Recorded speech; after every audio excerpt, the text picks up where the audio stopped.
Hébreux, chapitre 5, verset 7. Jésus-Christ, modèle parfait d'une vie de prière qui est quoi? Efficace.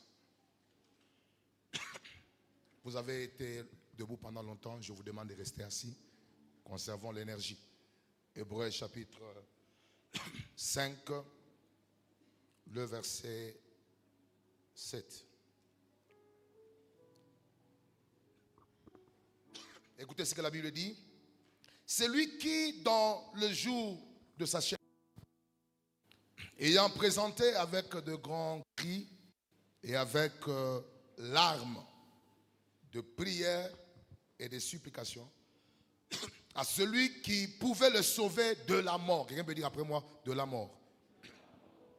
Et ayant été exaucé à cause de sa piété. Je veux qu'on le lise ensemble. Celui qui, on y va 4. Celui qui, dans le jour de sa chair, ayant présenté avec de grands cris et avec larmes de prières et de supplications à celui qui pouvait le sauver de la mort, et ayant été exaucé à cause de sa piété. Acclamons pour la parole du Seigneur.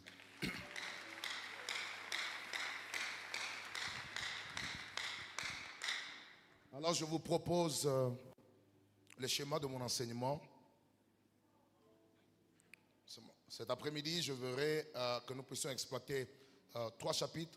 Nous allons parler sur 4 vérités indéniables au sujet de la prière. 4 vérités indiscutables, irréfutables, indéniables au sujet de la prière. Quand on parle de vérités indéniables, nous faisons simplement allusion aux vérités qu'on ne peut pas discuter, qu'on ne peut pas essayer de réfuter. Mais aussi, en deuxième position, je me dirais parler, mon micro a un petit problème. Je voudrais que nous puissions parler sur les ingrédients de la prière que Jésus nous enseigne. Deuxième chapitre. Les ingrédients de la prière.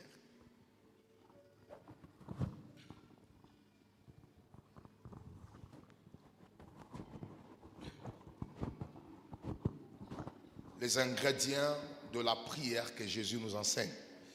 Donc on va exploiter quelques ingrédients qui doivent être ajoutés à la prière ou qui doivent faire partie de la composition de nos prières. Et finalement, je finirai par l'impact glorieux de la prière, où nous parlerons des impacts glorieux de la prière. Je veux que chacun de nous mette sa main sur son cœur et pendant 30 secondes, Dieu Saint-Esprit, donne-moi un cœur disponible pour saisir tes pensées. Prions.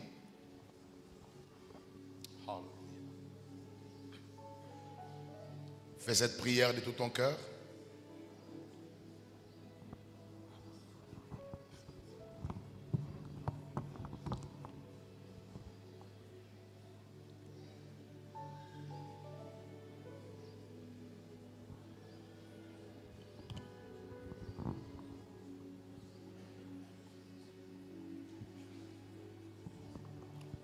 Saint-Esprit, merci et assiste-nous au nom de Jésus.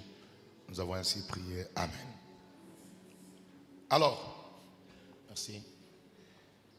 4 vérités indéniables au sujet de la prière. Je voudrais, dans mon introduction, partager avec vous 4 vérités qui sont importantes que chacun de nous doit connaître au sujet de la prière. D'emblée, avant que je ne donne les éléments, nous devons maîtriser le fait que dans la Bible, Christ est établi comme la sommité de la révélation du Dieu invisible. Quelqu'un veut dire Amen? Et il est la sommité de toutes les révélations et les sujets doctrinaux qui tirent leurs racines de l'Ancien Testament. A dit que tout le patriarche, je répète bien, tous les patriarches, quand on parle des patriarches, on parle de pères de la foi avec qui Dieu a marché dans l'Ancien Testament. Quelqu'un peut dire Amen? Tous les patriarches, commençant par Adam, Noé, Abraham, Moïse, Isaac, Jacob, et même tous les hommes de Dieu qui ont joué des rôles importants dans l'histoire biblique avant que Jésus n'arrive, ne sont pas en réalité venus dans les Écritures ou dans la Bible pour leur compte. Ils sont venus comme des préfigurations prophétiques de la personne de Christ. Ils sont comme des prototypes qui incarnent le Christ qui doit être révélé, bien sûr, dans les 4 évangiles. C'est pourquoi vous allez remarquer certaines choses que ces patriarches ont fait. Pour eux, c'était normal et ordinaire.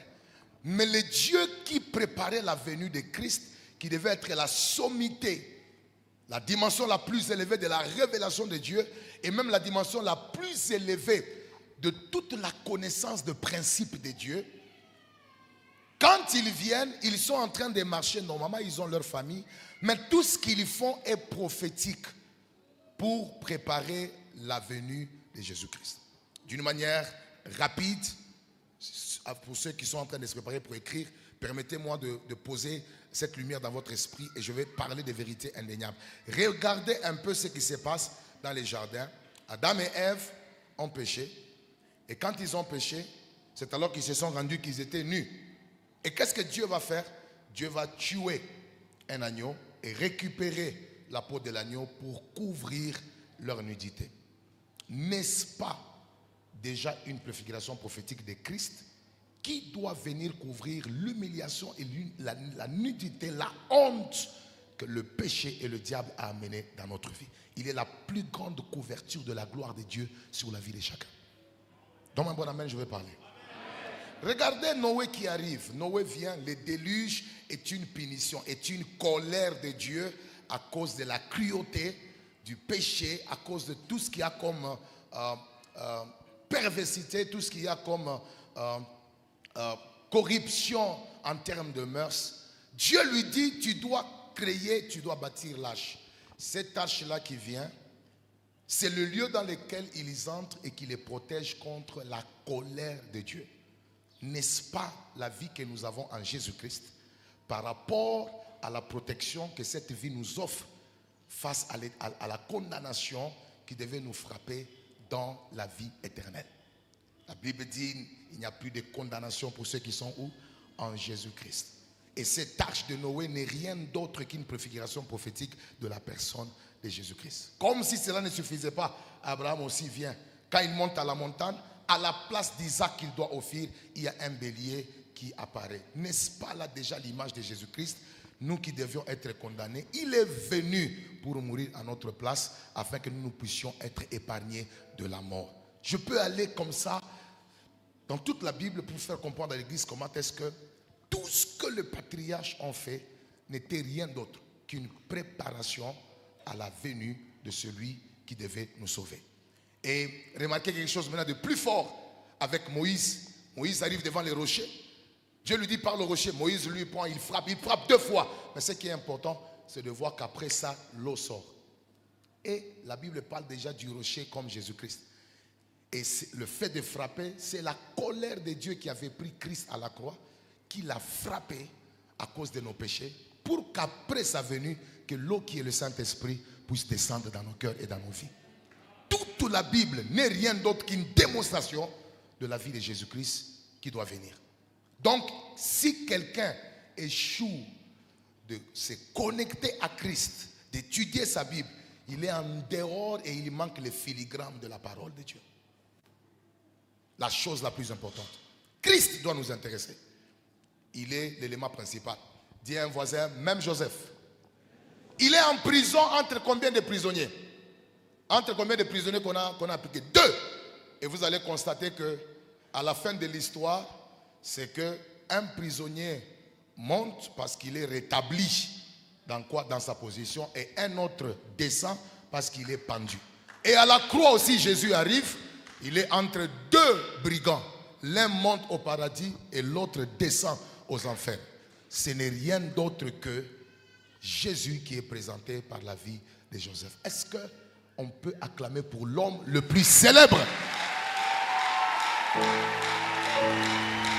L'homme le plus célèbre. Alors, c'est pourquoi j'aimerais vous partager, et c'est sur sa vie qu'on est en train d'apprendre la notion de la prière. Alors, notez ceci. Tout le monde peut prier. Mais ce n'est pas la prière de tout le monde qui produit des résultats efficaces. Je répète, tout le monde peut prier, mais ce n'est pas la prière de tout le monde qui produit des résultats qui sont quoi? Efficaces. Matthieu chapitre 17, 14 à 21. Un papa amène son enfant parce que l'enfant est lunatique, l'enfant a l'épilepsie. Les disciples qui sont à côté de Jésus, éventuellement, ils doivent faire quelque chose.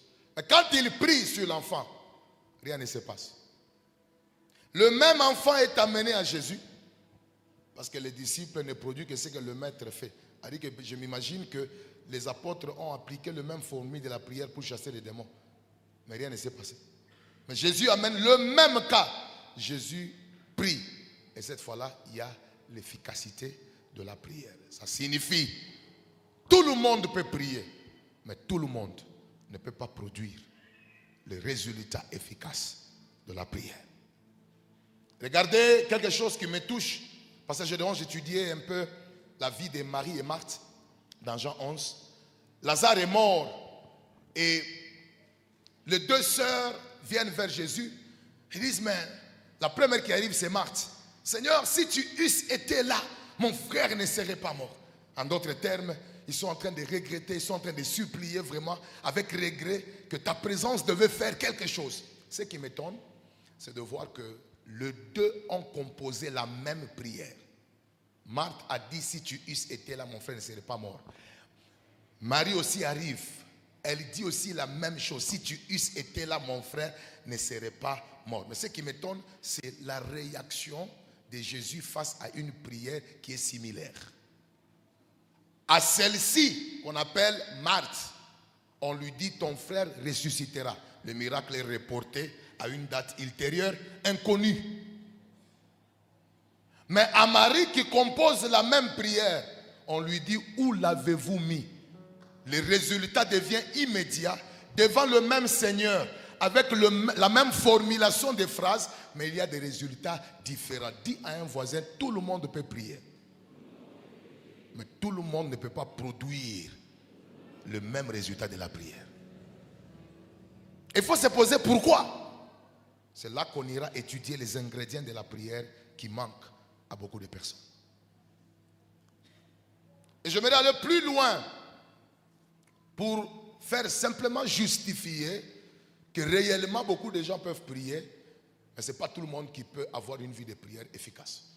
Je prends un peu l'exemple de Paul. Vous voyez Paul dans Acte 16, il regarde une femme qui avait l'esprit de Python, qui était dans l'église. Il chasse l'esprit de Python. L'esprit de Python se manifeste. Et dès que l'esprit de Python se manifeste, vous voyez ce qui se passe? La femme est délivrée. Mais je vois les fils de Séva dans Acte 19. Eux aussi ont voulu faire comme Paul. Ils ont fait presque la même formule pour chasser les démons en quelqu'un. Mais ce qui m'étonne, la même prière, la même formule, mais des résultats différents. Parce qu'eux sont battus, ils sont blessés. Vous vous imaginez, même prière, même déclaration, les esprits, mais il y a des effets différents. Parce que tout le monde peut prier, mais tout le monde ne peut pas produire les effets efficaces de la prière. Et ceci devait constituer une grande question de recherche de Dieu, de ses principes, de sa parole, pour savoir pourquoi il arrive de fois que quelqu'un que je connais, qui a prié pour une situation, Dieu a agi, mais moi j'ai essayé, je n'ai pas réussi. Ceci devait être des questions que les gens devaient amener dans nos bureaux pastoraux. Rares aujourd'hui sont les chrétiens qui prennent rendez-vous avec le pasteur pour des questions spirituelles. On a plus de questions sociales. On a plus de questions liées à la vie matérielle. Mais vous ne savez pas que toute bénédiction que vous avez vous amène à un combat. Et que même au milieu de bénédictions, vous avez besoin de savoir comment manier l'épée de la prière. Je veux dire quelque chose qui va peut-être choquer quelques-uns parmi nous. Mais sachez que parfois, même dans le manquement que nous avons, il y a aussi un bon côté du manquement. Parce que même quand quelqu'un dit à Dieu, Seigneur, donne-moi le mariage. En fait, ce que tu ne sais pas en réalité, mariage ni kaji na kuna lomba.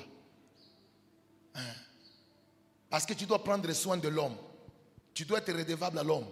Maintenant là tu es bien. Après ce culte ici, tu peux décider d'aller à Likasi, à Kambof, faire un tour et puis rentrer.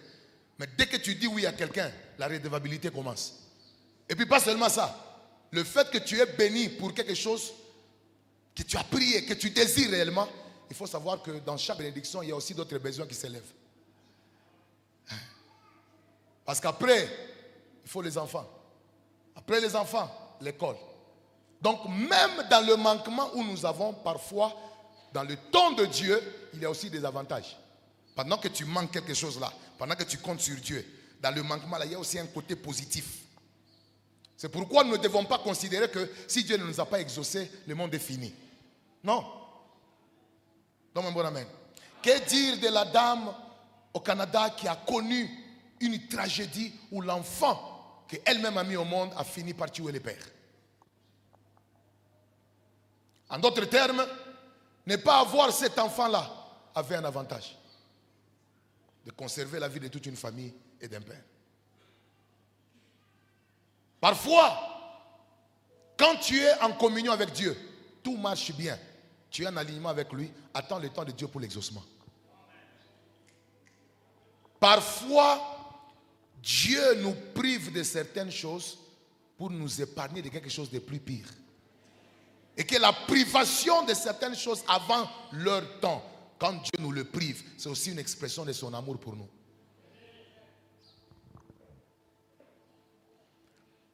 J'étais simplement en train d'insister que tout le monde peut faire quoi? Prier. Mais ce n'est pas tout le monde qui peut produire les résultats efficaces de quoi? De la prière. 2. L'écart entre beaucoup prier et avoir peu ou presque pas de résultats révèle l'ignorance des ingrédients de la prière. Je répète pour ceux qui écrivent. L'écart, quand je parle de l'écart, je parle du gap. Je parle de cette distance. L'écart entre beaucoup prier et avoir peu ou presque pas de résultats révèle l'ignorance des ingrédients de la prière. En d'autres termes, toute disproportion entre l'abondance de la prière et la crise des résultats révèle souvent qu'il y a l'ignorance des choses qui manquent à la prière.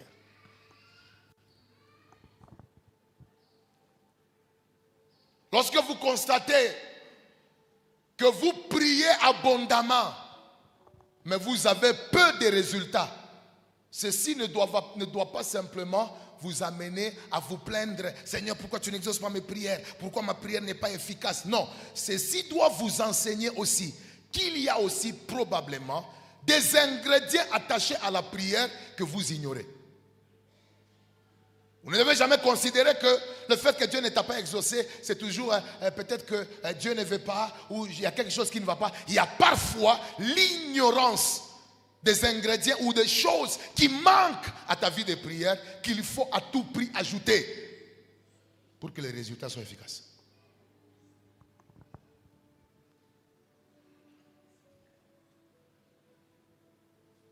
Trois. L'ignorance et le manque d'ajout des ingrédients de la prière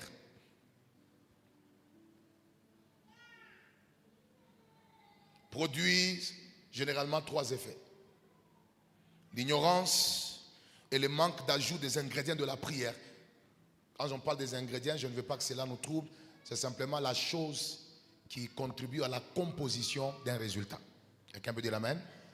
Oui, de la même façon que chacun d'entre nous ici présents, et en particulier les mamans, lorsque vous êtes à la cuisine et que vous voulez faire un gâteau, naturellement vous savez que vous avez besoin nécessairement des ingrédients.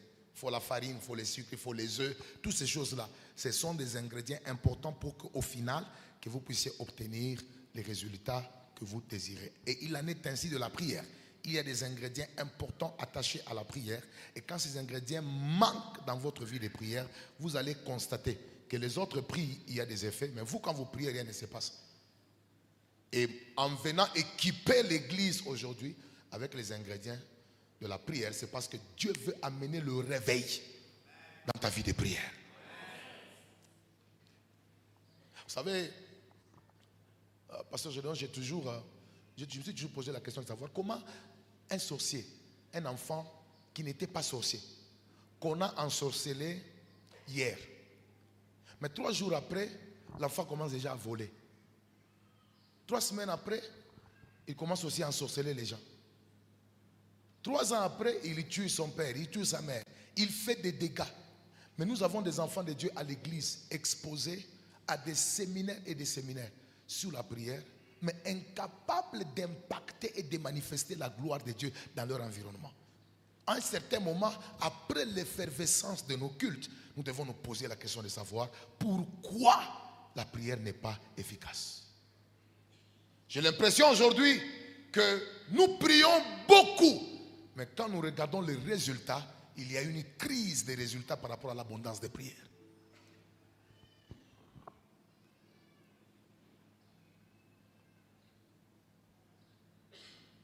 Quand en vérité, non, je voudrais compléter la phrase. L'ignorance et le manque d'ajout des ingrédients de la prière amènent 3 dangers, n'est-ce pas? Premièrement, cette ignorance rend nos prières inefficaces. Dis après moi, inefficaces. Si tu ne connais pas les ingrédients qu'il faut ajouter à la prière, les choses qui manquent à la prière, parce que la prière en elle-même ne peut pas produire de résultats. C'est pourquoi je vous ai démontré qu'il y a beaucoup de gens qui prient, mais rien ne se passe. Donc il faut ajouter ces ingrédients à la prière pour que vous puissiez vivre une vie de prière efficace comme Christ. Quelqu'un peut dire amen? Et si vous êtes ignorant de ces ingrédients, la conséquence qui arrive, c'est que vos prières deviennent quoi? Inefficaces. Mais attention, deuxièmement, pas seulement inefficaces, inexaucées. Dis après moi, inexaucées. Oui, a dit que pas seulement que la prière n'aura pas d'impact, mais la prière ne sera pas aussi exaucée. Elle va rester inexaucée. Mais aussi, la dernière des choses qui est comme danger lorsque vous demeurez ignorant des ingrédients de la prière, c'est que vous serez découragé. C'est-à-dire le découragement spirituel. Le manque, l'ignorance ou même le manque des ingrédients de la prière finit par produire le découragement. Dis après moi le découragement. Le découragement. C'est-à-dire, vous avez des gens, moi je n'aime plus prier, j'ai plus envie de prier. De toute façon, j'ai beaucoup prié, je n'ai rien vu. Le découragement là de la prière, ou le fait que tu sens que la prière t'ennuie, vient souvent du fait que tu as passé des moments de prière et de prière intense. Tu as été à la montagne, tu as été dans des retraites, tu es sorti et à la fin de tout, tu n'as rien vu. Tu commences à te dire vraiment, j'ai l'impression comme si je dois prendre un petit repos parce que je ne vois pas clair dans les affaires de prière ici. Et la prière devient parfois très ennuyante lorsque vous n'avez pas des fruits, vous n'avez pas des choses, des résultats qui vous attirent par vos prières. Et il est important qu'aujourd'hui, par la grâce du Seigneur, que les ingrédients que je vais enseigner aujourd'hui fassent partie de ta vie. Quelqu'un peut dire amen? Et que ta vie de prière soit connectée à ces ingrédients. On y va. 4. La gloire ou la valeur d'une prière. La gloire ou la valeur d'une prière ne réside pas d'abord dans sa ferveur ni dans son volume. La gloire ou la valeur d'une prière ne réside pas d'abord dans sa ferveur ni dans son volume, mais dans son impact ou dans ses résultats. Bien-aimés dans le Seigneur, je voudrais que vous puissiez comprendre une chose. La gloire et la valeur d'une prière ne résident pas d'abord dans le volume ou dans sa ferveur. Ce n'est pas parce que la voix est très élevée en prière que la prière va nécessairement produire les résultats. Suis-je en train de dire qu'il ne faut pas prier fortement? Non. Suis-je en train de dire qu'il ne faut pas crier parce qu'on est souvent critiqué par d'autres tendances religieuses que nous faisons souvent du bruit par nos prières? Et j'aimerais vous donner un argument qui soutient le bruit de nos prières. C'est le verset de base que je vous ai donné, Hébreux chapitre 5, verset 7. Lui qui, dans le jour de sa chair, a fait des prières à Dieu, avec quoi? Avec des grands cris. Jésus criait en priant. Dis à ton voisin, sois libre de prier en t'exprimant. Mais attention, si la prière s'arrête simplement au volume élevé, sans impact, en ce moment-là, le volume devient inutile. À quoi servira-t-il à un homme de crier, de casser la voix, de se tordre en prière, si à la fin de cette prière, il n'y a pas de résultat abondant qui émane de cette prière? Et c'est pourquoi, je le répète, la gloire de la valeur d'une prière n'est pas d'abord dans le volume, n'est pas d'abord dans le volume, n'est pas d'abord dans la ferveur que tu manifestes quand tu pries. Elle est cachée d'abord dans son impact. C'est là qu'il y a la gloire. Vous savez, quand j'étudie la vie de Christ, il est à la croix, il pousse un grand cri. Mais quand il pousse ce cri-là, c'est un grand cri. Ce qui m'intéresse, ce n'est pas le volume du cri. Ce qui m'intéresse, c'est l'impact du cri. Parce qu'en poussant les cris, quand vous lisez la Bible dit que le voile du temple a fait quoi? C'est déchiré. Comment quelqu'un qui est au niveau de Golgotha, et si vous faites des recherches, essayez de mesurer la distance entre Golgotha et les temples, pour que nous puissions savoir comment est-ce qu'une prière faite à distance peut déchirer le voile du temple. Et puis, au lieu que le volume de sa voix là ne s'arrête qu'au niveau de la déchirure du voile, le volume de la voix va aller au cimetière pour aller fendre les rochers dans lesquels il y avait les saints. Au lieu que les rochers ne se fendent seulement, mais les morts vont ressusciter, puis vont commencer à marcher à Jérusalem. D'un seul cri est sorti plusieurs effets qui se manifestent. À partir d'aujourd'hui, tu n'auras pas une vie de prière sans impact. Je dis, tu n'auras pas une vie de prière sans impact. Je suis en train de confesser qu'après cet enseignement, même les voisins sentiront qu'il y a un homme, quand il prie, l'atmosphère change. Quand il prie, les malades sont guéris. Quand il prie... Écoutez, j'aimerais vous dire une chose. La prière n'a pas de religion quand elle produit les impacts. Un musulman qui connaît l'impact de ta prière peut te demander la prière quand il a mal. Un occultiste, j'ai vu des occultistes, des gens qui reniaient Dieu. Les jours où la maladie les a coincés, ils ont dit, dites à l'apôtre de venir prier pour moi. Quand j'arrive, j'ai dit, ah papa, tu as changé encore d'avis. Tu crois que Jésus peut te guérir? Il dit non, tout ce que je veux, il faut que les douleurs disparaissent. Là, il n'y a plus de discussion de doctrine. Il n'y a plus de discussion de croyance. Aussi longtemps que la prière peut produire des résultats, quelles que soient les obédiences de ceux qui ont adhéré à d'autres religions, ils viendront parce qu'ils voient un Dieu en action. Et j'aimerais dire à l'église, l'évangélisation n'est pas seulement dans le fait qu'on prêche aux gens, recevez Jésus. Mais l'évangélisation peut se faire aussi lorsque les chrétiens commencent à produire les résultats par la prière. Écoute, ton père peut être païen, il ne connaît pas Dieu, il ne croit pas en ton pasteur, mais un jour il se retrouve avec le cancer. Il lui dit, mais écoute, on vous a toujours prêché là-bas que la prière paye. Tu lui imposes la main. Si le cancer disparaît, tu ne lui demanderas pas de venir ici. Il viendra par lui-même. Pas parce que tu l'as parlé, mais le résultat de ta prière l'a évangélisé. Je viens de déclarer qu'à partir de maintenant, on ne parlera plus trop. On parlera dans la prière et les résultats parleront à notre place. Celui qui me dit un bon amen reçoit la capacité d'être efficace en prière. Dis à un voisin, je veux, à partir d'aujourd'hui, être un homme de prière efficace.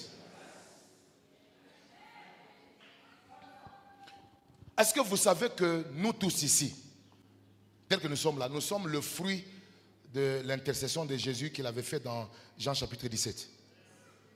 La Bible dit, je ne prie pas seulement pour eux, pour les apôtres, même pour ceux qui croiront. C'est-à-dire que Jésus avait déjà intercédé pour nous. Et si aujourd'hui nous sommes là, c'est parce que dans sa prière, Dieu avait déjà attiré nos cœurs. Et pendant que tu n'étais pas encore né, la prière t'attendait pour te récupérer. Si la prière peut traverser des décennies, je prie que ta prière d'aujourd'hui puisse traverser les mois, bénir août, bénir septembre, bénir octobre, que ça touche décembre. Même tes enfants seront affectés Parce que nous ne prierons pas sans impact. Nous allons prier avec impact. Je me laisse simplement demander à l'église, retenez ces jours. Il y a des choses qui vont se faire ce matin, cet après-midi, que l'œil n'a point vu, que l'oreille n'a point entendu, qui ne sont point montés dans le cœur de l'homme. Celui qui dit 3 fois Amen. Que ta vie de prière monte en impact. Je dis que ta vie de prière monte en impact.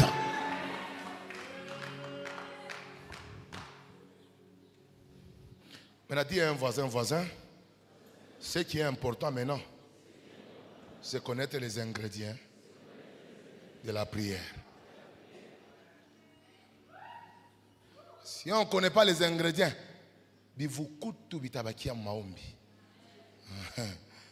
trop de gymnastique en prière, mais pas de résultats. Dieu veut changer ton niveau de prière. Dieu veut t'amener dans une nouvelle dimension de prière. Je me dis à quelqu'un que la prière paye. Je dis que la prière paye. Quand tu as compris comment la vie de prière fonctionne, tu auras moins de problèmes. Hein?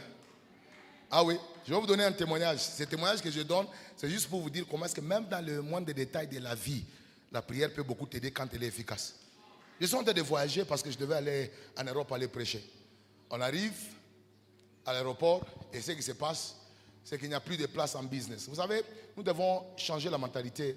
Le business pour les personnes qui travaillent beaucoup n'est pas un luxe. C'est juste un besoin important pour bien se reposer, travailler dans l'avion. Parce que quand ils arrivent de l'autre côté, ils ont tellement de choses à faire. Donc si ça soit en économie, parfois c'est fatigant. Donc, il ne faut pas être intimidé par les business. C'est juste qu'il y a des gens qui travaillent tellement beaucoup, ils ont besoin de beaucoup plus d'espace pour dormir et s'allonger afin de travailler. Moi aussi, j'étais parmi les gens, le jour où je devais arriver, après 13 heures de vol, je devais prêcher. Donc, j'avais besoin, après avoir fait des séminaires, d'être dans l'avion pendant 13 heures du temps, mais bien m'allonger, avoir un espace en forme de salon pour moi-même. Étant donné que nous faisons l'œuvre de Dieu pour le royaume. Dis après moi, la loi et les prophètes ne sont pas contre ces choses. Et pasteur Gédéon, j'arrive là-bas, toutes les places en business sont occupées. Et je regarde là-bas, ce sont des blancs, ce sont des gens. Quand je dis, ah vraiment, eux là donc, ils ont les droits d'entrer là-bas. Je dis, Saint-Esprit, je prie qu'il y ait quelqu'un maintenant là dans les business class qui va avoir un peu une forme de désagrément, qu'il rentre chez lui à la maison parce que moi je dois être là-bas et je dois préparer les prédications pour demain. Bien-aimé dans le Seigneur, Dieu m'est témoin. 5 minutes après, quelqu'un est sorti. On l'a appelé que sa femme est tombée et qu'il n'y a pas moyen, il doit intervenir maintenant. C'est comme ça qu'on va m'appeler. Toi, va t'asseoir là-bas en business. J'ai dit, c'est quoi ça comme histoire? Elles vont là-bas pour aller se régaler en culotte, mais nous devons aller sauver les âmes. Qu'il aille se reposer. J'ai dit simplement à Dieu, ne permets pas que sa femme puisse mourir. Il doit aller seulement dormir parce que nous devons arriver dans la mission pour prêcher l'évangile. Que celui qui m'entend reçoive la grâce d'être efficace en prière. Même dans les moindres détails de la vie, tu peux commander des résultats. Est-ce que quelqu'un entend ce que je dis? Donne-moi un bon amen, je vais parler. Maintenant, quels sont les ingrédients de la prière? Les choses qu'il faut ajouter à la prière. Les choses que tu dois maîtriser à la prière. Quelles sont les choses dont tu as besoin? Quand on a monté qu'on a là, on se comombe à Mungu amusaidie d'une kabukonvi.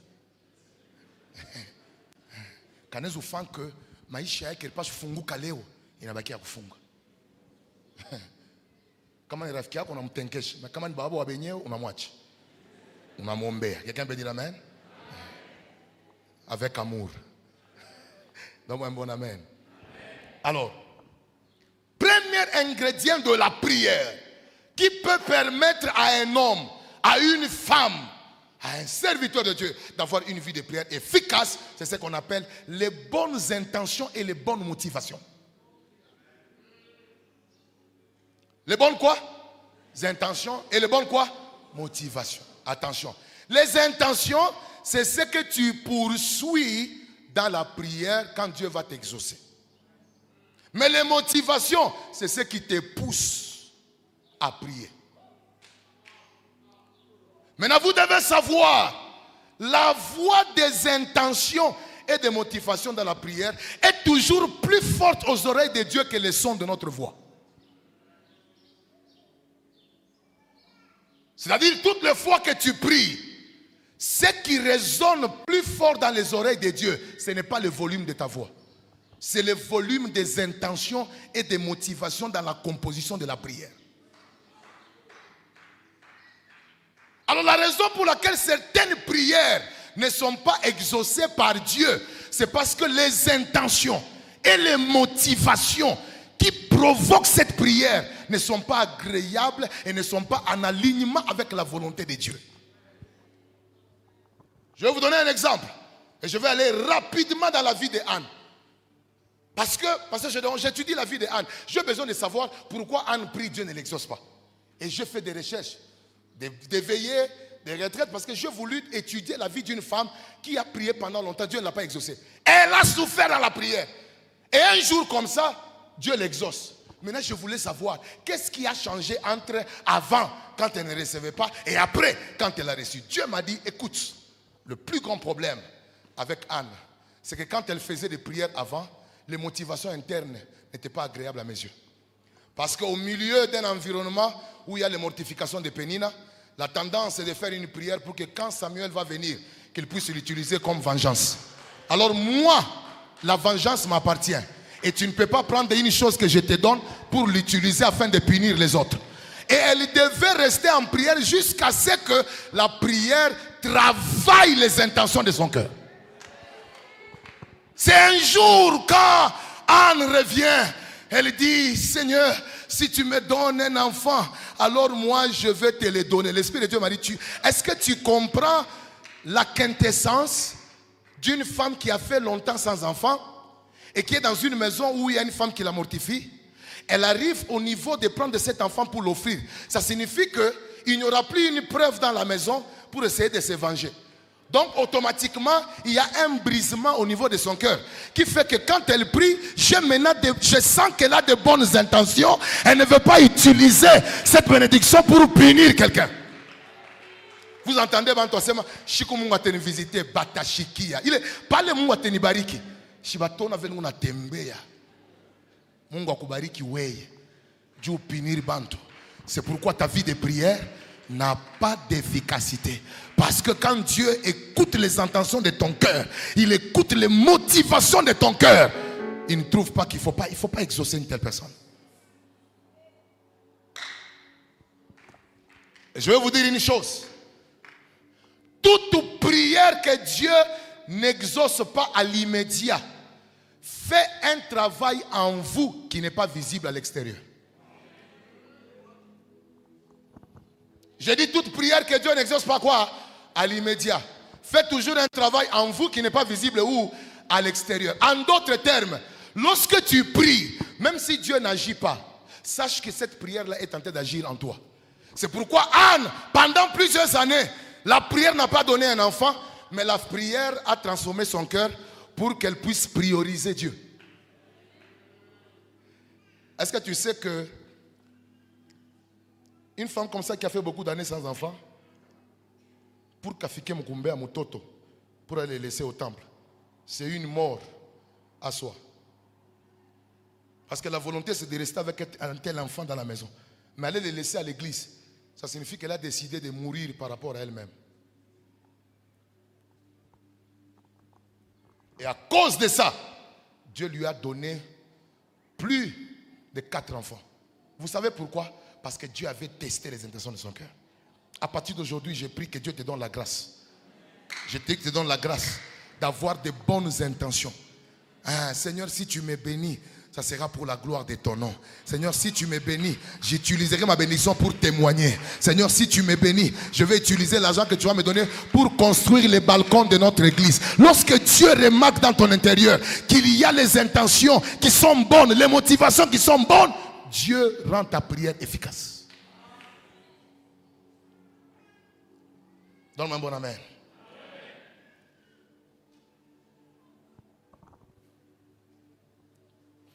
Et je voudrais que chacun de nous fasse cette prière. Père, je prie pour mon cœur.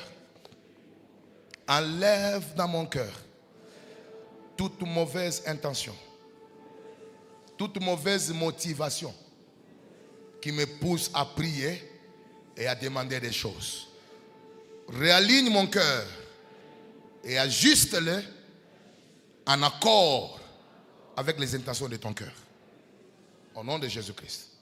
Amen. Matthieu 6, 5. Lorsque vous priez, ne soyez pas comme des hypocrites qui aiment à prier debout dans les synagogues et au coin des rues pour être vus des hommes. Je vous le dis en vérité, ils reçoivent leur récompense. En d'autres termes, ceux qui prient pour être vus des hommes ont une bonne intention de prier, mais une mauvaise motivation. Être vus. Certains d'entre vous cherchent l'onction parce qu'il veut que les gens de sa génération sachent que lui aussi, Dieu l'utilise et Dieu l'a appelé. Tout ce que tu fais qui a une motivation charnelle rendra ta vie de prière inefficace. C'est pourquoi il faut sonder avec la grâce de l'esprit les motivations de ton cœur quand tu pries. Rassure-toi que tout ce que tu demandes à Dieu a pour objectif de faire d'abord avancer les intérêts du royaume de Dieu, et ça pour objectif de rendre grâce et gloire à Dieu. Ensuite, toi, après. Dis après moi 2. Deuxième ingrédient qu'il faut ajouter à la prière, si vous voulez que votre vie de prière soit efficace, et ça c'est très important, il faut associer à la prière ce que nous appelons la piété. Dis après moi la piété. C'est un mot qui n'est pas très courant, c'est pourquoi j'ai décidé de le définir pour que chacun de nous comprenne la piété. Dis après moi la piété. Toute personne qui prie, mais qui n'associe pas l'ingrédient de la piété, constatera qu'il y a absence d'efficacité dans ses prières. Beaucoup de gens connaissent les versets, beaucoup de gens connaissent comment formuler des prières, mais peu de gens ajoutent à la prière la vie de la piété. Et la piété n'est rien d'autre qu'une vie d'obéissance à Dieu. Dis après moi, une vie d'obéissance à Dieu. Oui, une vie de sanctification, une vie qui honore Dieu. C'est ça la piété. Vous ne devez pas croire que vous allez continuer à vivre comme vous voulez et avoir une vie de prière qui produit des résultats. Détrompez-vous. Et quelqu'un va me dire, mais apôtre, mais ça, comment est-ce que vous expliquez ça? Hébreux chapitre 5 verset 7. Pendant plusieurs années, je croyais que Dieu avait exaucé Christ parce qu'il avait versé les larmes. C'est avec déception par rapport à mon ignorance que je me suis rendu compte que ce n'était pas le cas.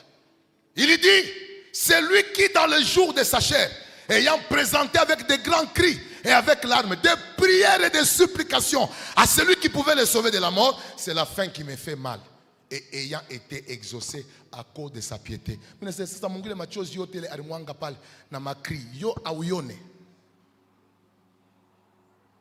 je suis étonné qu'au-delà des larmes et au-delà des cris, on dit qu'il a été exaucé à cause de sa piété. Il n'a pas été exaucé parce qu'il a versé beaucoup de larmes. Il n'a pas été exaucé parce qu'il a beaucoup crié. Il a été exaucé à cause de sa piété. Donc l'ingrédient qu'il faut ajouter à la prière pour qu'elle soit efficace, ce n'est pas d'abord les larmes, ce n'est pas d'abord les cris, c'est la piété. Mais ne vous en faites pas, les amens ne peuvent pas sortir. Si elle sort, il faut être courageux alors. Qu'un courageux dise amen à la piété. Je prie que Dieu ramène parmi nous une génération de gens qui ne craignent pas Dieu parce qu'ils ont vu les pasteurs dans les environs. Des gens qui ne marchent pas bien parce qu'ils évitent que les gens remarquent qu'ils sont dans les péchés. On a besoin d'une génération, même après l'église, dans le noir, dans les quartiers, à l'université. Ils craignent Dieu parce qu'ils savent que dans la crainte, il y a l'efficacité de leur prière.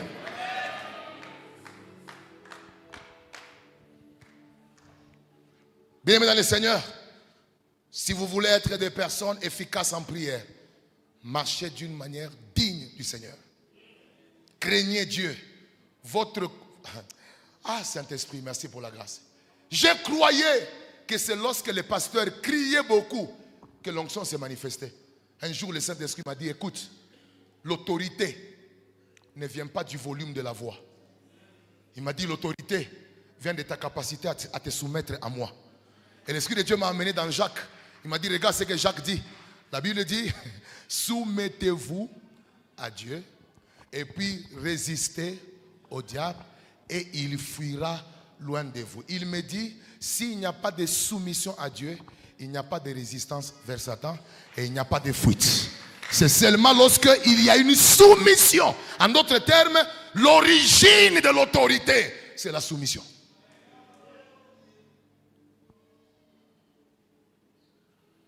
Comment se fait-il qu'il y a des chrétiens en rêve? On l'étrangle, on l'étouffe, ils poussent Jésus. Les sorciers commencent à rire en rêve. Imaginez-vous. Parce que je n'ai pas compris. J'ai dit au nom de Jésus, mais l'esprit était là. Vraiment, le nom de Jésus. Il faut checker la vie. Il faut vérifier la marche. Kama butakatifu bu kiloko maombi mingi, il n'y aura pas de résultat. Je prie que ta dose de prière, ta dose de sainteté puisse rejoindre ta dose de prière. Je prie que ta dose de sainteté puisse rejoindre l'abondance de prières. De la même façon que tu peux beaucoup prier, je prie que tu puisses aussi craindre Dieu beaucoup dans les domaines de ta vie, dans le mariage, dans les langages, dans les affaires, dans l'honnêteté. Plus tu crains le Seigneur, plus Dieu rend tes prières efficaces. Est-ce que je peux avancer? Troisième ingrédient qu'il faut associer à la prière. Il faut associer à la prière le jeûne. Dis après moi le jeûne. Plus fort que ça, le jeûne.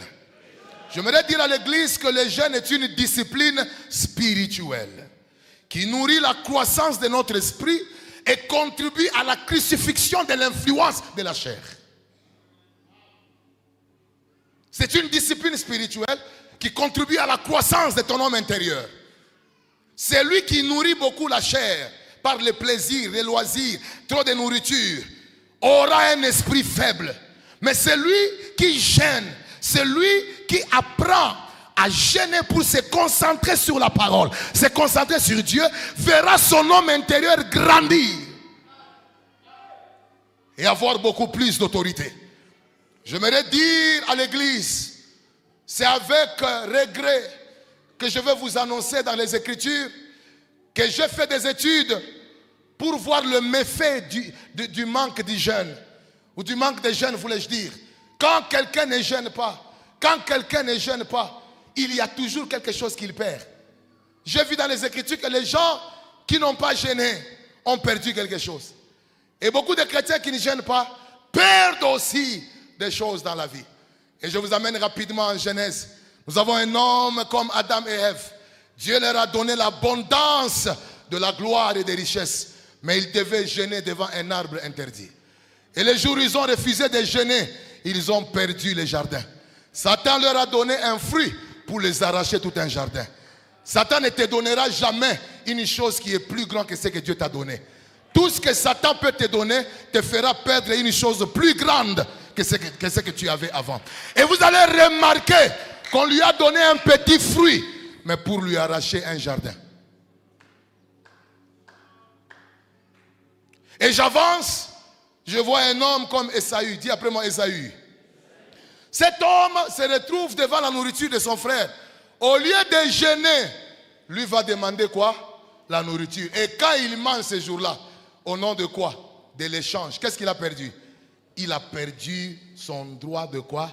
Il y a une supériorité que les enfants de Dieu perdent quand ils n'adhèrent pas à la discipline du jeûne. Et je suis maintenant frappé par l'exemple du jeune prophète. Le jeune prophète, Dieu lui a dit, quand tu iras dans cette ville-là, tu dois apprendre à ne pas manger, tu dois jeûner. Le jeune prophète arrive là-bas par l'influence du vieux prophète. Le jeune prophète va manger. Quand il a mangé, il a perdu quoi? Il a perdu la vie. Je vous ai montré noir sur blanc comment est-ce que les personnes qui ne jeûnent pas perdent souvent des choses. Je viens demander à Dieu, pendant que je suis ici devant, qu'il accorde à toutes les personnes faibles dans le domaine des jeûnes la force de jeûner plus qu'avant. Si tu me dis un amen fort, tu reçois cela. Et c'est en sculptant les Écritures que le Saint-Esprit m'a montré que toutes les personnes qui jeûnent finiront toujours par manger beaucoup. Tu te rassasieras de la gloire. Tu te rassasieras de grâce. Je dis après moi, celui qui gêne mange beaucoup. Nous avons un lion qui est en présence d'un oin qu'on appelle Daniel dans la fosse aux lions. Le lion par nature est carnivore parce qu'il doit manger la viande. Mais je vois le lion pendant une nuit commence à gêner. Minuit il gêne, 1 heure il gêne, 2 heures il gêne, 3 heures il gêne. La viande est là, mais le lion a décidé de gêner. Le matin quand le roi vient, il trouve que le lion n'a pas mangé Daniel. Le roi va dire waouh, ça c'est formidable. Et en retour on a pris les familles de ceux qui avaient jeté Daniel en prison. Et c'était ça la nourriture qu'on a donnée à un lion qui a gêné. Si un lion a gêné et a mangé beaucoup, donc toi aussi cette année, si tu gênes, tu mangeras beaucoup. Dans les domaines de finances, dans les domaines de voyage, tu monteras, tu avanceras. Celui qui me donne un bon amen, reçoit l'énergie de la prière et du jeûne. Est-ce que tu peux regarder 4 personnes, dire après moi, l'onction des jeunes, l'onction des jeunes, l'onction des jeunes. Celui qui me donne un bon amen, je libère une grâce. Si tu me donnes un bon amen, je libère une grâce.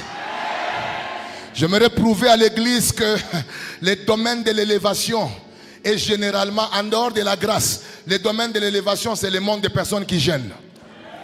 Je suis à la montagne de transfiguration. Je vois 3 personnes dans la gloire. Jésus, Élie et Moïse. Et quand je vérifie leur vie, je me suis rendu compte que ce sont les hommes qui ont fait les jeûnes de 40 jours. Élie a fait 40 jours. Moïse 40 jours. Jésus 40 jours. Ce sont les 3 qui se sont retrouvés dans la gloire. Je déclare que cette année, tu rentres dans la vie des jeunes. Celui qui me donne un bon amen, je prêche la parole. Nous avons beaucoup mangé, les choses n'ont pas changé. L'heure est arrivée où les cuisines doivent fermer, afin que ce que le monde n'a pas pu nous donner, que le ciel nous l'accorde. Donne-moi un bon amen et je vais prêcher l'évangile. Je suis en train de déclarer à partir d'aujourd'hui, toi qui n'avais pas la capacité de jeûner, sous prétexte que tu as des ulcères d'estomac, je commande à ces ulcères de disparaître maintenant. Ah, celui qui a la foi dit après moi je reçois la grâce. Le pasteur qui vous prêche ici, ça va faire presque 16 ans qu'il jeûne 100 jours par an. 16 ans. Ça signifie ton estomac là ne sera pas perforé. Mais je te donne simplement une sagesse. Fais la différence entre les jeûnes par instruction divine et les jeûnes par initiation personnelle. Quand Dieu te donne une instruction de jeûner 3 jours à sec, il te donne aussi au même moment la capacité de tenir dans ces jeûnes-là. Donne-moi un mot, je vais parler. Et c'est pourquoi tu vas voir Jésus-Christ n'est pas allé jeûner au désert par lui-même. La Bible dit il fut rempli du Saint-Esprit et fut conduit où? Par le Saint-Esprit au désert. A dit que parce que c'était par instruction et par initiation divine, Dieu lui avait donné aussi l'énergie qu'il fallait pour tenir dans ses programmes. Mais lorsque c'est un jeûne que toi-même tu fais, tu dois prendre d'abord, tu dois utiliser la sagesse de savoir ta santé, ta condition et organiser un jeûne qui ne te détruit pas. Pose la question à un voisin, qui a dit que le jeûne doit fermer seulement à 18h? Dis-lui ça, qui a dit ça? Qui a établi cette loi que jeûne Dieu a kuifunga, il faut pas que tu ne chasse à 18h. Mais tu peux jeûner aussi de 9h à 15h. Wanzi mbela ta parlé de 6h à 15h. Wanzi ta parlé bash. Kama 18h nimbari. Hein? Dis à un voisin kama 18h nimbari. Toi Wanzi ta pas 6-13. Mais moule mou 6-13. Tu ne touches pas au téléphone, hein, tu ne critiques pas les gens, hein, tu es enfermé. Allez prendre Ashkabakaria. Je suis en train de déclarer, reçois l'esprit des jeunes à partir d'aujourd'hui. Rakatatabaya. Bien aimé, il y a beaucoup de gens qu'on a enterrés avant le temps parce qu'il y avait l'absence des hommes puissants.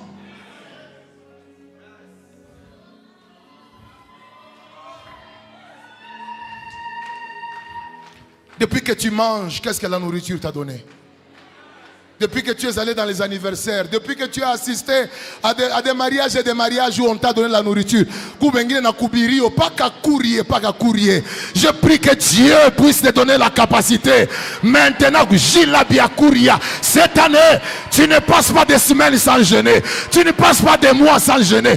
Tu ne passes pas des trimestres sans jeûner.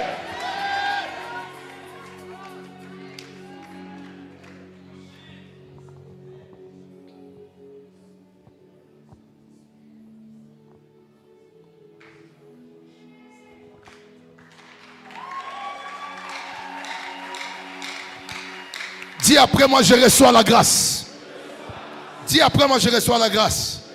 Plus fort que ça, je reçois la grâce. À partir de maintenant, de jeûner comme jamais auparavant. Ma maison sera enflammée avec l'esprit de prière et l'esprit de jeûne. Celui qui acclame et accueille cet esprit. Hey, regarde d'abord. Quelqu'un peut bouger un peu, bouge un peu. Il faut que les choses changent. Il faut que les choses changent. Il faut que les choses changent. Dis à un voisin, à part les jeunes, il faut associer à la prière la connaissance de la parole. Ah, cherche notre voisin, dis-lui, à part les jeunes, il faut ajouter à la prière la méditation et la lecture de la parole de Dieu. Aïe aïe aïe aïe aïe aïe aïe aïe aïe aïe aïe. Rakatanda bachete. Alléluia. J'aimerais dire à quelqu'un, quand Dieu t'exauce, il n'exauce pas d'abord tes paroles. Il vient exaucer ses paroles dans ta bouche. Toute personne qui ne prie pas avec les paroles de Dieu n'a pas la puissance pour bouger le trône de Dieu. Donne-moi un bon amen, je vais parler. Répète après moi, Jean chapitre 15, verset 7. Si vous demeurez en moi et que mes paroles demeurent en vous, demandez ce que vous voudrez et cela vous sera accordé. Est-ce que tu comprends que la connaissance de la parole précède la formulation de la prière? La Bible dit, si mes paroles demeurent où? En vous. Elle dit qu'avant de prier, il faut d'abord que la parole demeure quoi? En toi. Et qu'est-ce qu'il faut pour que la parole demeure en toi?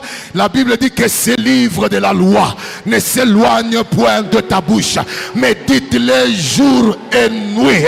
Aïe aïe aïe aïe aïe aïe aïe aïe.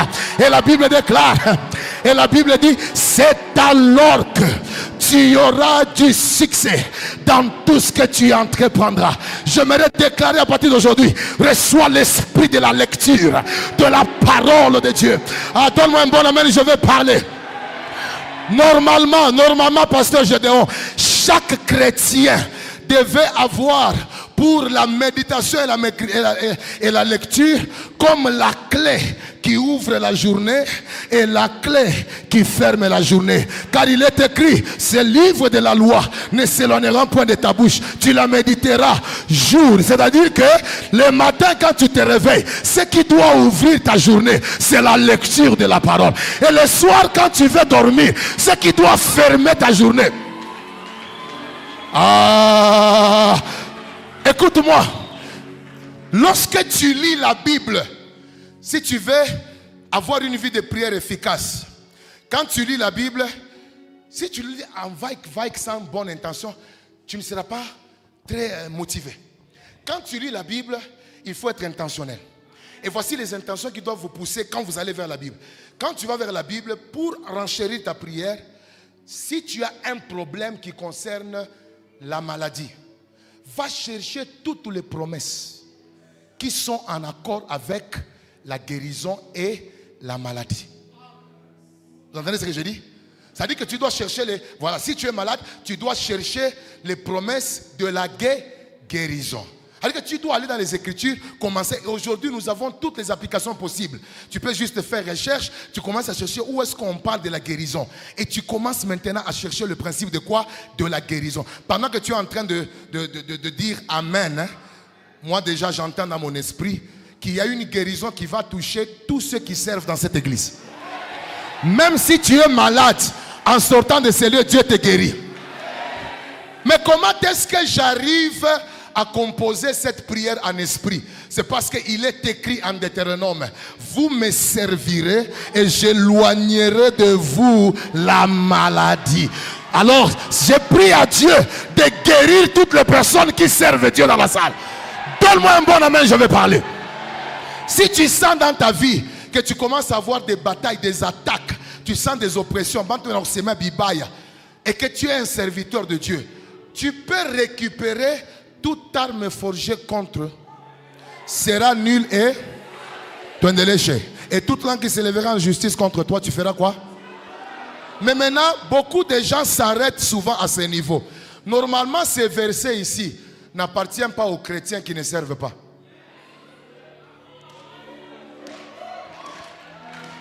Si tu ne sers pas, tu n'as pas le droit de déclarer ces versets. Parce qu'il faut continuer. Toute arme forgée contre toi sera nulle et toute langue qui s'élèvera en justice contre toi, tu feras quoi? La Bible maintenant ajoute en disant: tel est l'héritage de mes serviteurs. Si tu n'es pas serviteur, tu ne sers pas Dieu. Il y a des armes qui peuvent t'attaquer et te détruire. Donne-moi un bon amen, je vais parler. Si tu es au milieu de nous, je prie que Dieu te donne la grâce d'être toujours au courant par révélation de ce qui se passe dans le monde spirituel. Quelqu'un va me dire: ah mais maintenant, où est le verset pour ça? Je peux te donner? Que je te donne un verset pour appuyer cette prière? Il ne fait rien sans révéler à ses prophètes. Mais j'aime la continuité. À ses prophètes, les serviteurs. Encore une fois, Batoumish. C'est-à-dire que normalement, il ne doit pas y avoir dans une église un croyant qui ne sert pas Dieu. Donne-moi un bon amen, je vais parler. Donc quand tu lis la Bible, première démarche, cherche les promesses. Les promesses qui sont en accord avec quoi? Avec ton problème. Vous comprenez ce que je dis? Tu les récupères, tu les mets sur un papier. Maintenant quand tu pries, après chaque sujet, tu attaques la promesse. Tu attaques la promesse. Donne-moi d'abord un amen et je vais parler. Je vais d'abord libérer quelques promesses. Dis après moi: toute arme forgée contre toi sera nulle. Donne-moi d'abord toute arme, toute langue qui s'élèvera en justice contre toi, tu feras quoi? Donne-moi d'abord tout lieu que foulera la plante de ton pied, Dieu fera quoi? Donne-moi d'abord tout ce que vous lierez sur la terre. Dis d'abord tout. C'est pourquoi Dieu l'a souverainement élevé, lui a donné un nom qui est au-dessus d'eux, afin que tous genoux fléchissent et que toute langue confesse que Jésus-Christ est. Donne-moi d'abord tout. Donne-moi d'abord tout. Tout concourt au bien de ceux qui aiment. Donne-moi d'abord tout. Tout est possible à celui qui. Donne-moi d'abord tout. Donne-moi d'abord tout. Nous avons tout pleinement en Jésus-Christ. Donne-moi d'abord tout. Et à la croix, tout est.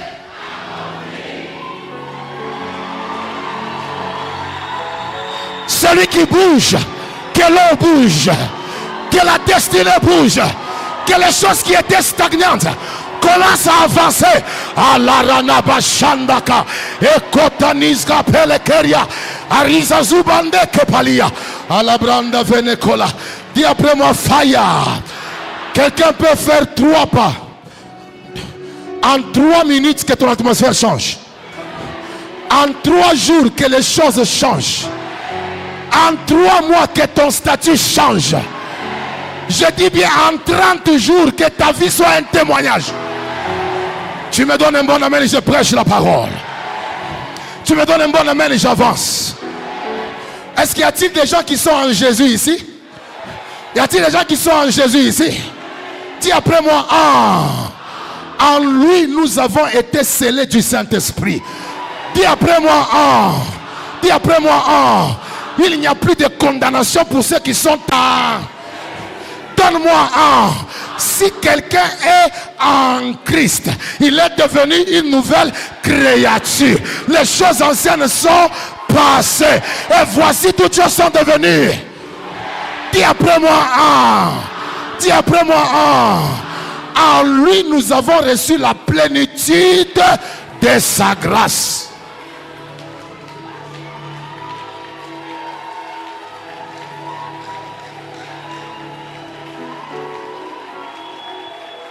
Quelqu'un pousse des cris de joie pour le roi. Quelqu'un pousse des cris de joie pour le roi. Écoutez-moi.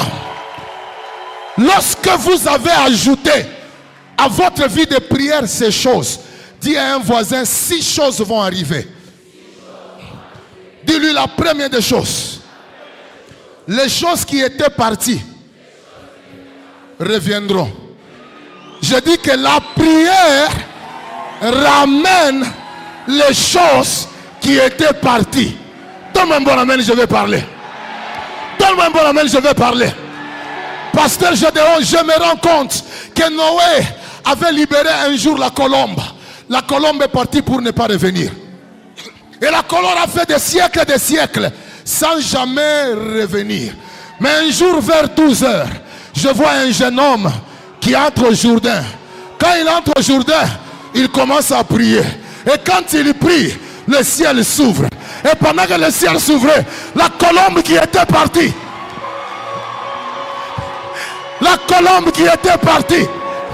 est revenue. Je viens déclarer, le réveil qui était parti revient. Le miracle qui était parti reviennent. Les guérisons qui étaient parties reviennent. La présence de Dieu qui t'avait quitté revient. À partir d'aujourd'hui, reçois les choses qui étaient parties. Amenez-les devant. La ketoscope kebaka.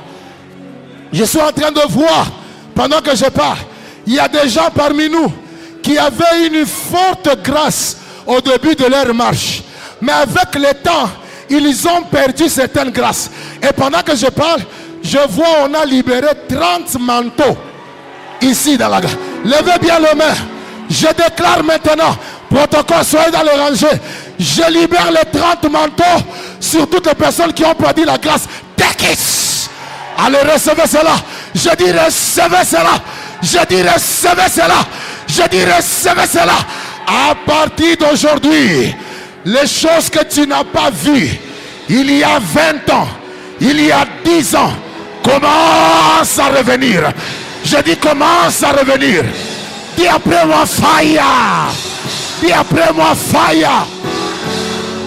Ce côté ici, levez les mains. Il y a une grande grâce qui vient de tomber ici. Protocole, ne soyez pas distrait. Il y a beaucoup de serviteurs de Dieu que Dieu va restaurer et des servantes.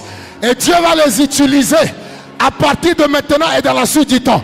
1, 2, 3, 4, attention, 5, 6, 7, 8, 9, 10. Allez, recevez. Protocole, amenez-le devant. Ils ne pourront pas supporter la présence de Dieu. Et recevez une nouvelle onction. Quelqu'un dit après moi fire. Dis après moi fire. Dis après moi moto. Dis après moi 2. La prière peut produire beaucoup de résultats en un instant. Quelqu'un peut dire beaucoup en un instant. Beaucoup en un instant. Jésus arrive devant la tombe de Lazare. Il a dit, Lazare, sors. Maintenant, nous allons compter le nombre de choses qu'une seule prière a faites. 1. La première chose qui s'est fait, le corps qui était décomposé a été restauré. 2. La mauvaise odeur qui était autour de son corps est partie. 3. La vie qui était partie est revenue. 4. Il faut faire attention. La maladie qui l'avait tué a été aussi chassée et a disparu de son cœur. 5. L'homme qui était en position comme ça s'est tenu debout pour marcher par lui-même. Je déclare que cette prière que je fais maintenant va libérer beaucoup de choses dans ta destinée. Alors je déclare à partir de maintenant, reçois une nouvelle grâce. de monter au-delà de tes limites. Quelqu'un dit après moi je reçois la grâce. Dis après moi je reçois la grâce. Dis après moi je reçois la grâce. La prière de Paul et Silas en un instant a fait quoi? 1. Les portes se sont ouvertes. 2. Les chaînes des prisonniers se sont brisées. 3. Les fondements de la prison s'est ébranlé. Je déclare qu'à partir de la réunion d'aujourd'hui, tu vas remarquer beaucoup de domaines de la vie s'ouvrir. Beaucoup de domaines de la vie être restaurés. Celui qui acclame, les portes s'ouvrent.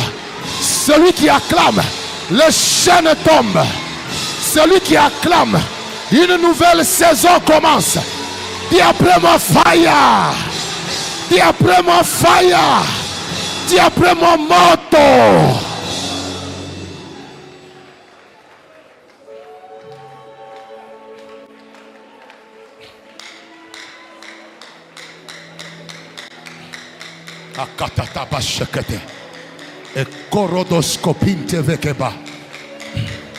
La prière brise les limites. Dis après moi, la prière brise les limites. Minona, pendant que je suis en train de parler ici devant, limite. Dieu est en train de me dire beaucoup de gens sont restés sur place pendant longtemps. Et aujourd'hui, les limites sont en train de tomber. Tenez l'enfant, vérifiez l'enfant. Pendant que je parle, je vois un homme qui était à la piscine de Bethesda pendant 38 ans. Pendant 38 ans, il n'a pas évolué. Pendant 38 ans, il ne s'est pas déplacé. Mais le jour où Jésus est arrivé, il a dit, lève-toi, prends ton lit et marche. Après cette prière, pour la première fois, il a quitté la piscine pour aller se retrouver dans les temples. La limite territoriale a été brisée. Je déclare à partir d'aujourd'hui, tu ne resteras plus à la même taille. Tu ne resteras plus au même endroit. Que Dieu t'accorde la grâce à partir de maintenant d'aller au-delà de tes limites, dans les affaires, dans les études, dans le mariage. Quelqu'un dit après moi fire. Lève la main droite, dis après moi Saint-Esprit. Je reçois l'onction liée à ce message. Je reçois l'onction liée au jeûne. L'onction liée à la parole. Je reçois cela. Commence à prier maintenant pour le renouvellement de ta vie. Yes. Agité. Agité. Il y a une forte grâce. Il y a une forte grâce. Il y a une forte grâce. Manakaba.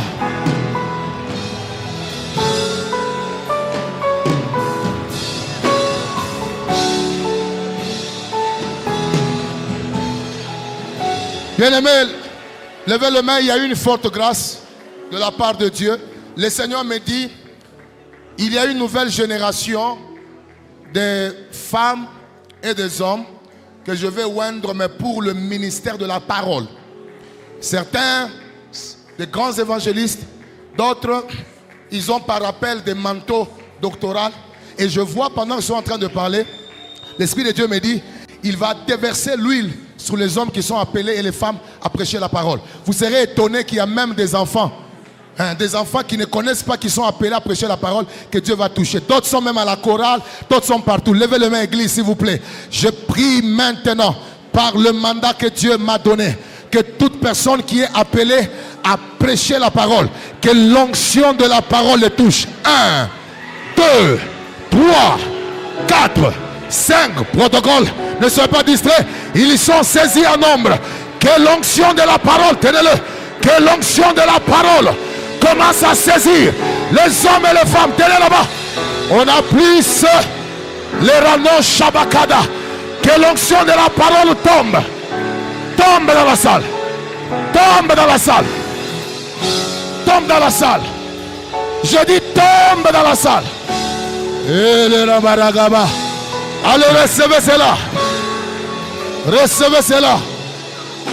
Recevez cela. C'est le temps du Saint-Esprit. Il y a une forte grâce. Une forte grâce. Une forte grâce. Ils sont saisis.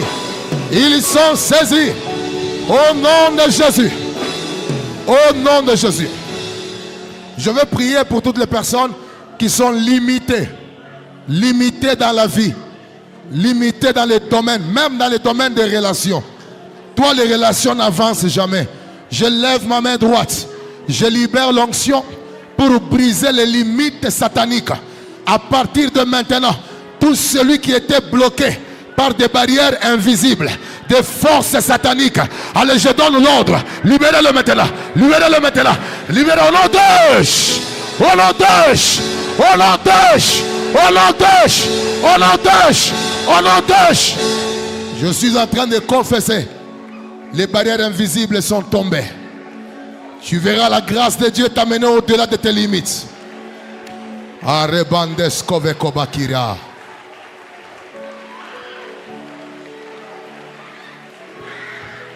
Première rangée, deuxième rangée, troisième, cinquième, jusqu'au sixième rangée, levez le main à partir du devant. 1, 2, 3, 4, 5, 6, jusqu'au fond. Protocole, aidez-moi. Le Saint-Esprit me dit, parmi ces gens qui sont devant, il y a des gens qui ont une forte onction royale de diriger. De diriger. Voilà, ils seront saisis. Maintenant, 1, 2, 3. Que l'onction royale du leadership, ah oui, par rapport aux responsabilités, commence à vous toucher. Recevez la grâce. Recevez. Recevez la grâce. Recevez la grâce. Que toute puissance qui t'a empêché d'accéder aux positions d'influence commence à libérer ta destinée. Allez, reçois l'huile. Rakatata bashandaba. L'eau est agitée, agitée. Comme à Bethesda, l'eau est agitée. C'est le temps du Saint-Esprit. Que les choses qui avaient quitté ta vie reviennent. La joie, la bonne santé, les bonnes relations. À partir de maintenant, j'ouvre la porte aux choses qui avaient quitté ta vie. Et je déclare, pendant que tu rentres chez toi, tu trouveras de bonnes nouvelles. L'atmosphère de ta destinée change. Reçois cela au nom de...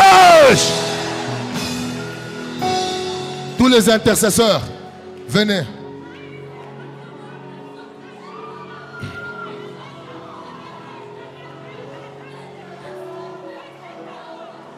Levez les mains.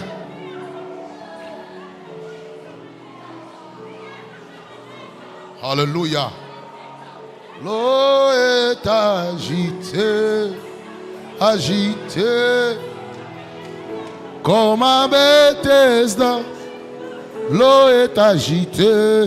Il est temps que je m'y plonge. Levez les mains, il y a une forte présence de Dieu. On a besoin des serviteurs de l'église qui ne sont pas des intercesseurs pour être juste à côté. Merci. Levez les mains et regardez au ciel.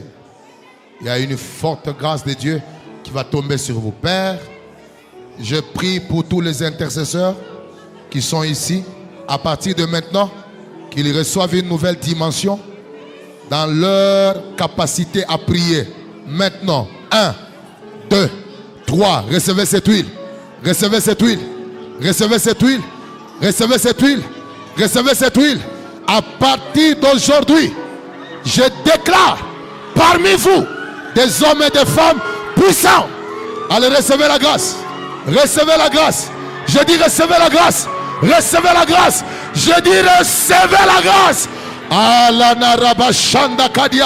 Recevez la grâce. Si tu es dans la salle, tu aspires beaucoup à une grâce réelle de vision et de révélation, lève la main. Parce qu'il y a une onction prophétique que Dieu va renouveler sur les intercesseurs, mais qui va tomber aussi dans la salle. Alléluia. Père, Je lève ma main et je prie pour tous les intercesseurs, prophètes et prophétesses, que votre huile s'augmente. Maintenant que je prie, l'huile commence à les saisir dans la salle et devant. Protocole, s'il vous plaît, ne soyez pas distraits. Allez, recevez l'huile. Je dis recevez l'huile. Je dis recevez l'huile. Aranda Bashkeva Koria. À partir de maintenant, que vos yeux s'ouvrent, que vos oreilles s'ouvrent. Une nouvelle dimension dans le prophétique. Alors, le Seigneur m'a appelé au ministère de la délivrance. Et Dieu me dit, pendant que je suis ici devant, prie pour tous les membres des familles qui viennent des territoires ou des familles dans lesquelles la sorcellerie a beaucoup agi. Et ils ont déjà eu même des révélations par rapport à l'État. Il y a une forte grâce de délivrance qui va les toucher, mais qui va aussi faire d'eux des points de libération pour leur famille. Pendant que je lève ma main, je prie pour toute personne qui vient d'une famille où il y a des défis et des batailles en termes de sorcellerie, qui a étouffé beaucoup de vies. Je prie maintenant, à partir de là où toi tu es, que le feu te saisisse et que ta délivrance inaugure la délivrance déjà de ta famille. 1, 2, 3, 4, 5. Allez, recevez le feu en vous pour la libération. Je prie pour que Dieu vous fasse la grâce, à partir d'aujourd'hui, d'être des personnes qui prieront avec révélation, d'être des personnes qui vont avoir une vie de prière très efficace, et qu'au travers de ce travail que vous avez fait, que Dieu vous introduise dans la récompense, sur le plan matériel, sur le plan spirituel et dans les domaines respectifs de vos vies. Je vous bénis, au nom de Jésus nous avons ainsi prié, amen. Quelqu'un peut acclamer pour le roi? Est-ce que tu peux acclamer pour le Seigneur? Merci.